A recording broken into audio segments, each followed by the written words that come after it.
حج کا طریقہ: نیت کرنا، احرام باندھنا، فجر سے زور تک 8 ذی الحجہ کو منا میں پہنچ جانا، 9 ذی الحجہ عرفات میں مغرب تک رکنا، مغرب کے بعد عرفات سے واپسی روانگی، رات مزدلفہ میں آ کر مغرب اور عشاء پڑھنا اور مزدلفہ میں رات گزارنا، 10 ذی الحجہ کو فجر کے بعد جمرات عقبہ کو کنکریاں مارنا، قربانی کرنا، بال کٹوانا،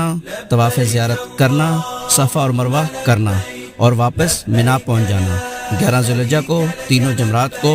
کنکریاں مارنا